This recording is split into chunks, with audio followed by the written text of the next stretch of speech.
I want to give you a possible framework on this whole Trump phenomenon and see what you think. All right.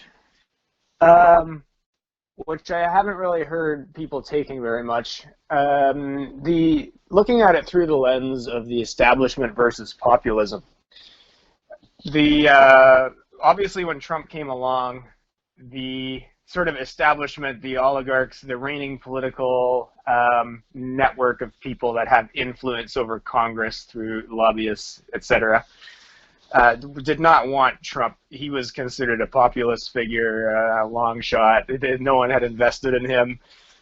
He was not the guy for the establishment. They'd been grooming Hillary, or perhaps there'd be some Republican alternatives, but it certainly wasn't going to be this guy.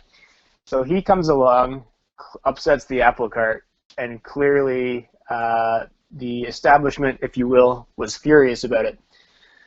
And so it doesn't really matter if he was a right-wing populist or if he was a left-wing. It could have been Bernie Sanders. They were going to be furious that their plans had been thwarted in such a dangerous and scary way.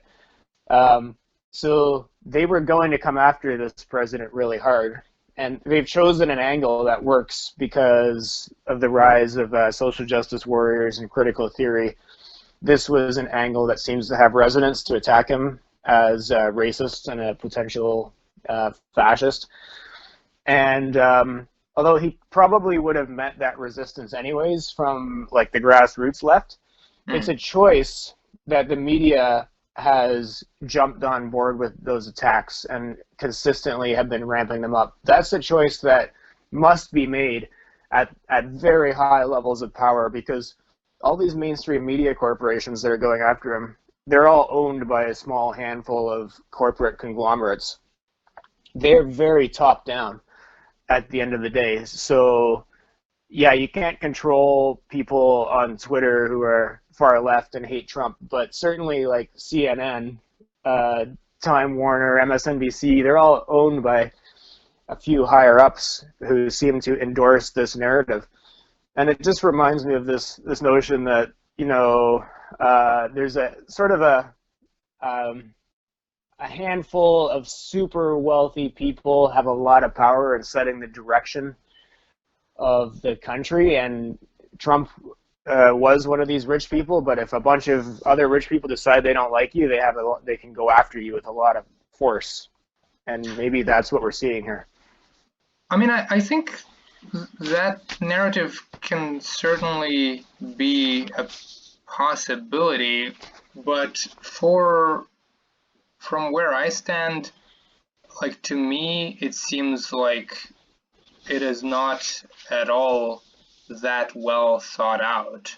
Like to me, it seems that these networks jumped on this bandwagon because it drives ratings, and ratings drive profits.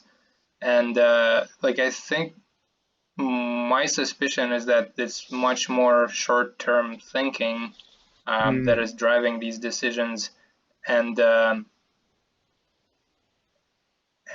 to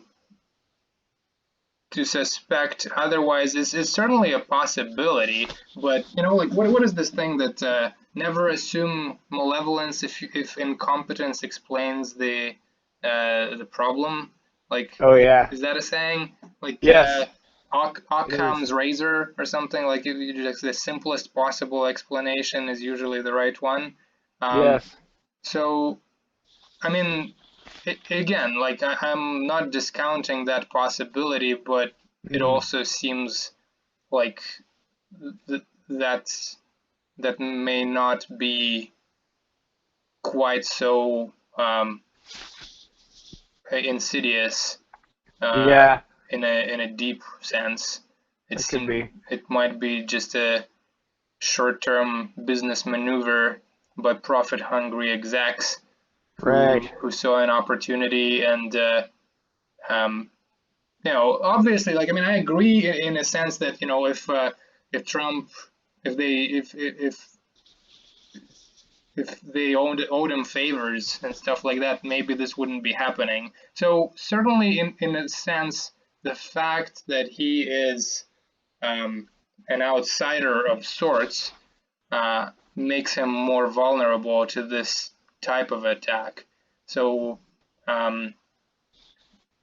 but by the same token, you know, on the other end of the spectrum, if you have the Fox News, right, like they're just as happy to attack very well connected politicians, the Hillarys of the world and whoever else.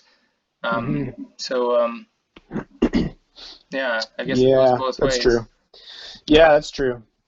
Yeah, yeah. There are some questions about that model. It don't make a whole lot of sense. Yeah, it could be. I do think still that like if the execs at these organizations, which are owned by concentrated wealth, if they wanted to change the tone on the networks, they could because they run them. But yeah, you might be right that it's more just profit driven, which is the more immediate, would be a probably more immediate and therefore simpler explanation, is that it turns out this type of rhetoric is profitable for drawing viewers, Right. rather than it being like a few steps removed and related to other like concerns of theirs.